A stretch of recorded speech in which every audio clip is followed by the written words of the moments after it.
সামনেই ভ্যালেন্টাইন, আর এই ভ্যালেন্টাইনে হাজব্যান্ড যদি আপনাকে ফুল কিনে না দেয় তাহলে হাজব্যান্ডকে এই রেসিপিটি খাওয়ান।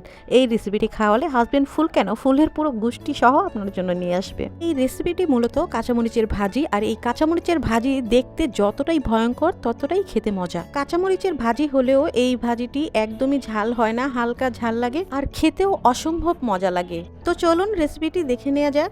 এখানে আমি 250 গ্রাম কাঁচামরিচ লম্বা করে 4 টুকরো করে কেটে একটি ঝুড়িতে নিয়ে খুব ভালো করে ধুয়ে নিয়েছি, যেন এর যতটুকু সম্ভব বিচিগুলো ঝরে যায়। তারপর আমি কাঁচামরিচগুলো হালকা করে সিদ্ধ করে নিয়েছি, যেন এর অতিরিক্ত ঝালগুলো বের হয়ে যায়। সিদ্ধ করা কাঁচামরিচগুলো এখানে আমি খুব ভালো করে ধুয়ে বিচিগুলো ছাড়িয়ে নিয়েছি।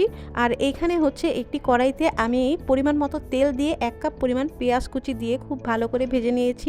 এখন এর মধ্যে দিয়ে দিচ্ছি সামান্য আদা রসুন বাটা, সামান্য ধনিয়া গুঁড়া, তারপর আবার হালকা একটু ভেজে এর মধ্যে সামান্য পরিমাণ হলুদের গুঁড়া দিয়ে হালকা পানি দিয়ে খুব ভালো করে কষিয়ে নিচ্ছি। তারপর এর মধ্যে দিয়ে দিচ্ছি আমি চিংড়ি মাছ, আর এখানে আমি গুঁড়ো চিংড়ি নিয়েছি আর চিংড়ি মাছ কিছুটা ব্লেন্ড করেও দিয়েছি যেন ফ্লেভারটা একটু বেশি আসে। দিয়ে দিচ্ছি স্বাদমতো লবণ। তারপর এগুলো আবার একটু কষিয়ে এর মধ্যে দিয়ে দিচ্ছি 1/2 কাপ পরিমাণ নারিকেলের পেস্ট। তারপর এগুলোকে আবার খুব ভালো মতো কষিয়ে রান্না করে এরপর এর মধ্যে দিয়ে দিচ্ছি সিদ্ধ করে রাখা কাঁচামরিচ।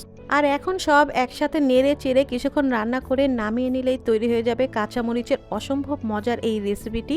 আর এই রেসিপিটি এতই মজার যে আপনি যদি আপনার হাজব্যান্ডকে খাওয়ান সেও খুশি হয়ে যাবে। তাই দেরি না করে এখনই এই রেসিপিটি বাসায় ট্রাই করে ফেলুন এবং হাজব্যান্ডকেও খুশি করে ফেলুন।